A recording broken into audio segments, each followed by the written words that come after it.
Hi friends, ಇವತ್ತು ನಾನು ಕಾಯಿ ಹೋಳಿಗೆ ಮಾಡ್ತಾಯಿದ್ದೀನಿ. 6 ಕಾಯಿ ಹೋಳು ಬೇಕು. 6 ಕಾಯಿ ಹೋಳಲ್ಲಿ ತುರ್ಕೊಂಡು ಕಾಯಿ ಹೋಳು ರೆಡಿ ಮಾಡಿ ಇಟ್ಕೊಂಡಿದ್ದೀನಿ. ಕಾಯಿ ತುರಿನ ಇಷ್ಟಾಗಿದೆ ಫ್ರೆಂಡ್ಸ್. ಇದನ್ನು ಈಗ ಮಿಕ್ಸಿಗೆ ಹಾಕ್ಕೊಳ್ಳೋಣ. ಮಿಕ್ಸಿಗೆ ಹಾಕ್ಕೊಳ್ಳುವಾಗ ಒಂದು 2 ಚಮಚ ಸಕ್ಕರೆನ ಹಾಕ್ಕೊಂಡು ಮಿಕ್ಸಿ ಮಾಡ್ಕೋಬೇಕು.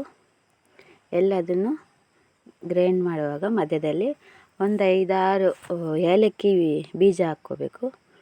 ಈಗ ಎಲ್ಲ ಪೇಸ್ಟ್ ಮಾಡಿ ಇಟ್ಕೊಂಡಿದ್ದೀನಿ ಫ್ರೆಂಡ್ಸ್. ಕಾಯಿ ತುರಿನ ಇಷ್ಟು ನುಣಿ ಆಗಬೇಕು. ಎಲ್ಲ ರೆಡಿಯಾಗಿದೆ. ಇದನ್ನು ಈಗ ಒಂದು ಸ್ವಲ್ಪ ಒಲೆ ಮೇಲೆ ಇಟ್ಕೊಂಡು ಸ್ವಲ್ಪ ನೀರು ಆಗಿರುತ್ತಲ್ವ, ಅದು ನೀರಿರುತ್ತಲ್ಲ ಕಾಯಿ ತುರಿಯಲ್ಲಿ, ಆ ನೀರು ಆರೋವರೆಗೂ ಸ್ವಲ್ಪ ಬಿಸಿ ಮಾಡ್ಕೋಬೇಕು. ಹಸಿ ವಾಸನೆ ಹೋಗೋವರೆಗೂ ಬಿಸಿ ಮಾಡಿಕೊಂಡ್ರೆ ಸಾಕಾಗುತ್ತೆ. ಇದು ಬಿಸಿ ಆದಮೇಲೆ ಬೆಲ್ಲ ತುರ್ಕೋಬೇಕು. ಈಗ ನಾನು 2 ಅಚ್ಚು ಬೆಲ್ಲ ತಗೊಂಡಿದ್ದೀನಿ ಫ್ರೆಂಡ್ಸ್. 2 ಅಚ್ಚು ಬೆಲ್ಲದಲ್ಲಿ ಎಲ್ಲದನ್ನು ಚೆನ್ನಾಗಿ ತುರ್ಕೊಂಡು ರೆಡಿ ಮಾಡಿ ಇಟ್ಕೊಂಡಿದ್ದೀನಿ. ಇದು ಹೆಚ್ಚಾಗುತ್ತೆ ಅಂದ್ಕೊಂಡೆ, ಆದರೆ ಹೆಚ್ಚಾಗಲಿಲ್ಲ. ಇದಿಷ್ಟು ಬೇಕಾಗತ್ತೆ. ಇಷ್ಟನ್ನು ಹಾಕಿ ತುರಿದು ಇದನ್ನು ಇಟ್ಕೊಂಡಿದ್ದೀನಿ ಫ್ರೆಂಡ್ಸ್. ಯಾರ್ಯಾರು ನನ್ನ ಚಾನಲ್ನ ನೋಡ್ತಾ ಇದ್ದೀರೋ ಲೈಕ್ ಮಾಡಿ, ಶೇರ್ ಮಾಡಿ, ಸಬ್ಸ್ಕ್ರೈಬ್ ಮಾಡಿ, ಕಮೆಂಟ್ ಮಾಡಿ, ಪ್ಲೀಸ್ ಕಮೆಂಟ್ ಮಾಡಿ. ಈಗ ತುರಿದಿರೋ ಬೆಲ್ಲನ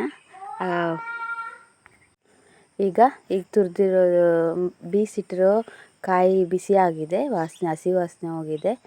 ಈಗ ತುರಿದಿರೋ ಬೆಲ್ಲನೂ ಹಾಕ್ಕೊಂಡಿದ್ದೀನಿ.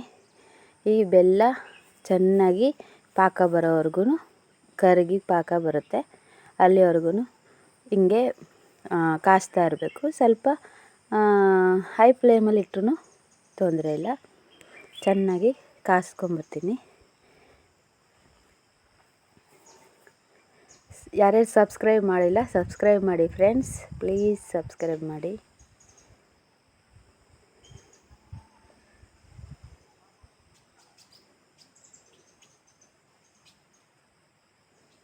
ಚೆನ್ನಾಗಿ ಮಿಕ್ಸ್ ಮಾಡ್ಕೋಬೇಕು. ಈಗ ನೋಡಿ ಫ್ರೆಂಡ್ಸ್, ಬೆಲ್ಲ ಎಲ್ಲ ಕರಗಿದೆ.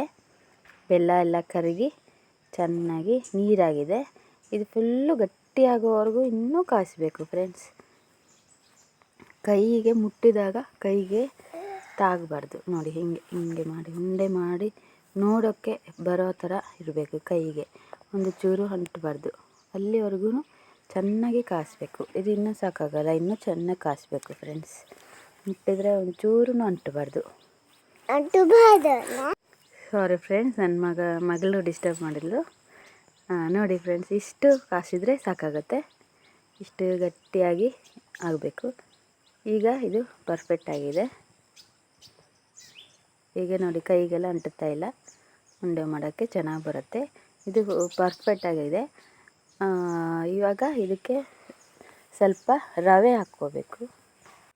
ಈಗ 1 ಲೋಟ ಚಿರೋಟಿ ರವೆ ತಗೊಂಡಿದ್ದೀನಿ ಫ್ರೆಂಡ್ಸ್. 1 ಲೋಟ ಚಿರೋಟಿ ರವೆನ ತಗೊಂಡು ಸ್ವಲ್ಪ ಬಿಸಿ ಆಗೋವರೆಗೂ ಹುರ್ಕೋಬೇಕು. ಚಿರೋಟಿ ರವೆ ತಗೊಂಡು ಹಾಕ್ಕೊಂಡ್ರೆ ಸ್ವಲ್ಪ ಅಂಟು ಬರುತ್ತೆ, ಹೂರಣ ಚೆನ್ನಾಗಾಗುತ್ತೆ. ನಾವು ಹೋಳಿಗೆ ಮಾಡುವಾಗ ಹರಿದೆಲ್ಲ ಹೋಗಲ್ಲ, ಚೆನ್ನಾಗಿರುತ್ತೆ. ಇಷ್ಟಾಗಿದೆ ಫ್ರೆಂಡ್ಸ್. ಈಗ ಚೆನ್ನಾಗಿ ಹುರಿದಿದೆ. ಇದನ್ನು ಈಗ ಕಾಯಿಸಿರ್ತೀವಲ್ಲ ಬೆಲ್ಲ, ಕಾಯಿ ತುರಿ ಹಾಕಿ, ಅದಕ್ಕೆ ಈಗ ಹುರಿದಿರೋ ರವೆನ ಹಾಕ್ಕೊಂಡು ಮಿಕ್ಸ್ ಮಾಡೋಣ. ಈಗ ಇನ್ನೊಂದು ಸಲ ಚೆನ್ನಾಗಿ ಮಿಕ್ಸ್ ಮಾಡಿ ಸ್ವಲ್ಪ ಬಿಸಿ ಮಾಡಬೇಕು. ಗಟ್ಟಿಯಾಗುತ್ತೆ, ಇನ್ನೊಂದು ಸ್ವಲ್ಪ ಗಟ್ಟಿಯಾಗುತ್ತೆ. ಈಗ ಸರಿಯಾಗುತ್ತೆ ಫ್ರೆಂಡ್ಸ್. ಈಗ ನಾವು ಹೂರಣದಲ್ಲಿ ಕಣಕೆಯಲ್ಲಿ ಹಾಕಿ ನಾವು ಹೋಳಿಗೆ ಮಾಡುವಾಗ ಒಂದು ಚೂರು ಹರ್ಕೊಂಡೆ ಕ್ಲೀನಾಗಿ ಹದವಾಗಿ ಬಂದಿರುತ್ತೆ. ಇದೊಂದು ಸ್ವಲ್ಪ ನಾರಾಗುತ್ತಲ್ಲ, ಆವಾಗ ಸರಿಯಾಗುತ್ತೆ. ನೋಡಿ, ಇಷ್ಟಾದರೆ ಸಾಕು ಫ್ರೆಂಡ್ಸ್. ಈಗ ಇದು ತಣ್ಣಗಾಗೋಕ್ಕೆ ಬಿಡೋಣ. ತಣ್ಣಗಾದ್ಮೇಲೆ ಹೋಳಿಗೆ ಮಾಡೋಣ. ಈಗ ಇದು ತಣ್ಣಗಾಗಿದೆ ಫ್ರೆಂಡ್ಸ್. ಈಗ ಉಂಡೆಗಳನ್ನ ಮಾಡಿ ಇಟ್ಕೊಂಡಿದ್ದೀನಿ. ಫಸ್ಟು ಎಲ್ಲ ಹೂರಣಗಳನ್ನು ಈಗ ಉಂಡೆ ಮಾಡಿ ಇಟ್ಕೊಂಡಿದ್ದೀನಿ ಫ್ರೆಂಡ್ಸ್. ಈಗ ನಿಮಗೆ ಕಣಕೆ ಮಾಡೋದು ಹೆಂಗೆ ಅನ್ನೋದು ನಿಮ್ಗೆ ಗೊತ್ತಿದೆ ಅಲ್ವಾ. ನಾನು ಅದನ್ನ ವಿಡಿಯೋ ಮಾಡಿಲ್ಲ. ಇದನ್ನ ನಾವು ಎಷ್ಟೆಷ್ಟು ಬೇಕೋ ಅಷ್ಟೆಷ್ಟನ್ನೆಲ್ಲ ಪೀಸ್ ಮಾಡಿ ಇಟ್ಕೊಂಡಿದ್ದೀನಿ. ಈಗ ಹೂರ್ಣನ ತುಂಬೋದು ಹೆಂಗೆ ಅಂತ ತೋರಿಸ್ತೀನಿ ಫ್ರೆಂಡ್ಸ್. ಈಗ ಕಣಕ್ಕೆ ತಗೊಂಡು ಅದನ್ನು ಅಗಲ ಮಾಡಿಕೊಂಡು ಅದನ್ನ ಮೇಲೆ ಹೂರ್ಣ ಇಟ್ಟು ಹೂರ್ಣನ ಚೆನ್ನಾಗಿ ಒಳಗಡೆ ಹೋಗೋಂಗೆ ತುಂಬಬೇಕು. ಈ ಥರನೇ ಮಾಡ್ತಾ ನೀಟಾಗಿ ಮುಚ್ತಾ ಬಂದರೆ ಎಲ್ಲೂ ಹರಿಯೋದಿಲ್ಲ. ಹಿಂಗೆ ಮಾಡಿಕೊಂಡು ಇಷ್ಟು ರೆಡಿ ಮಾಡಿಟ್ಕೊಂಡು ಈಗ ಲಟ್ಸೋಣ. ಈಗ ಒಂದು ಬಾಳೆ ಎಲೆ ತಗೊಂಡು ಅದಕ್ಕೆ ಎಣ್ಣೆ ಹಚ್ಕೊಂಡಿದ್ದೀನಿ. ಇಲ್ಲಾಂದರೆ ಎಣ್ಣೆ ಕವರ್ ಆದರೂ ನಡೆಯುತ್ತೆ. ಚೆನ್ನಾಗಿ ಎಣ್ಣೆ ಹಚ್ಕೊಂಡು ಈಗ ಈ ಥರ ತುಂಬಿಟ್ಕೊಂಡಿರೋದನ್ನು ಅದರ ಮೇಲೆ ಇಟ್ಕೊಂಡು ಮೆಲ್ಲಗೆ ಲಟ್ಟಿಸ್ಕೋಬೇಕು. ಹಿಂಗೆ ಚೆನ್ನಾಗಿ ಲಟ್ಟಿಸ್ಕೋಬೇಕು. ಸ್ವಲ್ಪ ದಪ್ಪನೂ ಇರಲಿ, ದಪ್ಪ ಇರಲಿ, ಜಾಸ್ತಿ ದಪ್ಪನೂ ಇರಬಾರ್ದು, ಜಾಸ್ತಿ ತೆಳ್ಳಗೂ ಇರಬಾರ್ದು, ಹದವಾಗಿರಬೇಕು.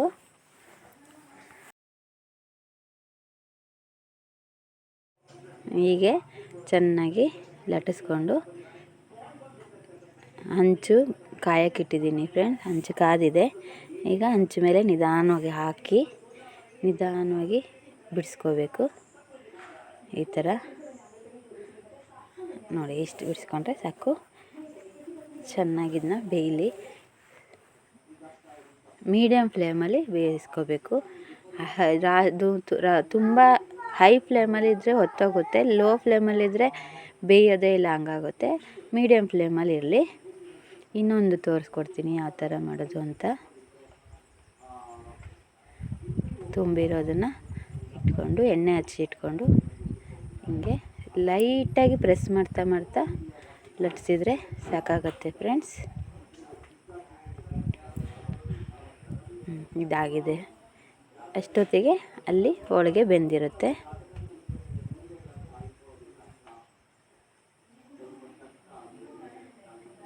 ಆ ಹೋಳಿಗೆ ಬೆಂದ ಮೇಲೆ ಅದನ್ನು ತಕ್ಕೊಂಡು ನೋಡಿ, ಇವಾಗ ಉಲ್ಟಾ ಮಾಡೋಣ.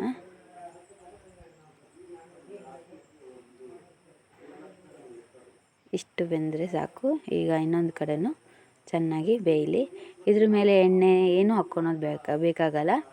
ಚೆನ್ನಾಗಿ ಎಲ್ಲ ಕಡೆನೂ ಹದವಾಗಿ ಕೆಂಪಾಗಿ ಬೇಯಬೇಕು. ಬೆಂದುಬಿಟ್ರೆ ಚೆನ್ನಾಗಿರುತ್ತೆ ಫ್ರೆಂಡ್ಸ್. ಇಷ್ಟು ಒಂದು 15 ದಿವಸ ಆದ್ರೂ ಹೋಳಿಗೆ ಏನೂ ಹಾಳಾಗಲ್ಲ, ಏನೂ ಇಲ್ಲ. ಫುಲ್ಲು ಡ್ರೈ ಆಗಿರುತ್ತೆ. ಒಂಥರ ತಿನ್ನುವಾಗಲ್ಲ ರಸವಾಗಿ ಬಾಯಿಗೆ ಬರುತ್ತೆ. ಸೂಪರಾಗಿರುತ್ತೆ ಫ್ರೆಂಡ್ಸ್ ತಿನ್ನೋಕ್ಕೆ. ಒಂದು 15 ದಿವಸ ಇಟ್ಕೊಂಡು ಆರಾಮಾಗಿ ತಿನ್ಬೋದು ಫ್ರೆಂಡ್ಸ್. ಇದು ಬೇಯಿಸಿದ ಮೇಲೆ ಎಲ್ಲ ಒಂದ್ರ ಮೇಲೊಂದು ಹಾಕ್ಕೊಳ್ಬಾರ್ದು. ನೀಟಾಗಿ ಒಂದು ಪೇಪರೋ ಬಟ್ಟೆನೋ ಏನಾದರೂ ಹಾಕ್ಕೊಂಡು ಅದ್ರ ಮೇಲೆ ಹರಡಿ ಇಟ್ಕೋಬೇಕು. ಹರಡಿ ಇಟ್ಕೊಂಡು ತಣ್ಣಗೆ ಒಂದು ತಣ್ಣಗಾದಮೇಲೆ ಫುಲ್ಲು ತಣ್ಣಗಾದಮೇಲೆ ಒಂದ್ರ ಮೇಲೊಂದು ಹಾಕಿಟ್ಕೊಂಡು ಒಂದು ಡಬ್ಬಿಯಲ್ಲಿ ಮುಚ್ಚಿಟ್ಕೊಂಡ್ಬಿಟ್ರೆ 15 ದಿವಸ ಒಂದು ಚೂರು ಹಾಳಾಗಲ್ಲ ಫ್ರೆಂಡ್ಸ್. ತುಂಬ ಚೆನ್ನಾಗಾಗುತ್ತೆ ನೋಡಿ ಫ್ರೆಂಡ್ಸ್. ಇಷ್ಟ ಟ್ರೈ ಮಾಡಿ ಫ್ರೆಂಡ್ಸ್. ಹೋಳಿಗೆ ಎಷ್ಟು ಚೆನ್ನಾಗಿ ಬೆಂದಿದೆ ಅಲ್ವಾ. ಹಿಂಗೆ ಫುಲ್ಲು ಎಲ್ಲ ಕಡೆ ಕೆಂಪಾಗಿ ಈ ಥರ ಚೆನ್ನಾಗಿ ಬೇಯಿಸ್ಕೊಂಡ್ರೆ ಎಷ್ಟು ದಿನ ಇಟ್ರೂ ಏನೂ ಆಗಲ್ಲ, ಹಾಳಾಗಲ್ಲ, ಚೆನ್ನಾಗಿರುತ್ತೆ. ಒಂದು ಸಲ ಟ್ರೈ ಮಾಡಿ ಫ್ರೆಂಡ್ಸ್. ಲೈಕ್ ಮಾಡೋದನ್ನ ಮರಿಬೇಡಿ. ಹೀಗೆ ನನ್ನ ಮುಂದೆ ಬರುವ ವಿಡಿಯೋಗಳನ್ನೆಲ್ಲ ಫಾಲೋ ಮಾಡಿ. Thank you for watching. Thank you for watching. ಸೂಪರಾಗಿ ಬಂದಿದೆ ನೋಡಿ ಫ್ರೆಂಡ್ಸ್. ಹೋಳಿಗೆ ಈ ಥರ ಒಂದ್ರ ಮೇಲೊಂದು ಇಟ್ಕೊಂಡು ತೆಗೆದಿಟ್ಬಿಟ್ರೆ ಸಾಕು. ಬಾಯ್ ಬಾಯ್.